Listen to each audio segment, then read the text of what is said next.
આજે અમે ધોરણ 8 ની વિદ્યાર્થીઓ કોલસો અને પેટ્રોલિયમ વિશે થોડી માહિતી આપીશું। કોલસો એ સખત કાળા રંગનો અને પથ્થર જેવો હોય છે। તેનો ઉપયોગ બળતણ તરીકે રસોઈમાં થાય છે। તેને એન્જિન ચલાવવા માટે પણ તેનો ઉપયોગ થાય છે। 300 મિલિયન વર્ષ પહેલા ગીચ જંગલો હતા। કુદરતી આફત આવવાને કારણે તેઓ દટાઈ ગયા અને તેમના ઉપર માટી પથરાતી ગઈ। તેઓ ધીમે ધીમે ઊંડે જવા લાગ્યા। દબાણ અને તાપમાન વધવાને કારણે તેઓનું કોલસામાં પરિવર્તન થયું। હવે તમને આગળની માહિતી મારી ફ્રેન્ડ ટિંકલ આપશે। જ્યારે કોલસાને હવામાં ગરમ કરવામાં આવે છે ત્યારે કોલસો સળગે છે અને મુખ્યત્વે કાર્બન ડાયોક્સાઇડ વાયુ ઉત્પન્ન કરે છે। કેટલાક ઉપયોગી ઉત્પાદનો જેવા કે કોક, કોલટાર અને કોલગેસ મેળવવા માટે ઉદ્યોગોમાં કોલસાની ઉપર પ્રક્રિયાઓ કરવામાં આવે છે। કોક તે સખત, છિદ્રાળુ અને કાળા રંગનું પદાર્થ છે। તે કાર્બનનું લગભગ સંપૂર્ણ શુદ્ધ સ્વરૂપ છે।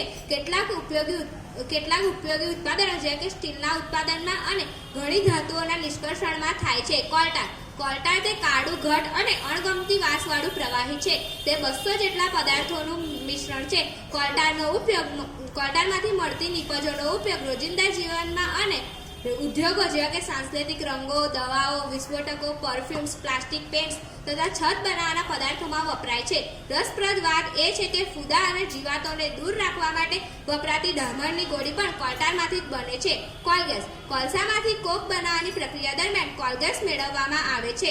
કોલસા પર પ્રક્રિયાઓ કરતા ઉદ્યોગોની આસપાસના કારખાનાઓમાં કોલગેસ બળતણ તરીકે વપરાય છે। Thank you.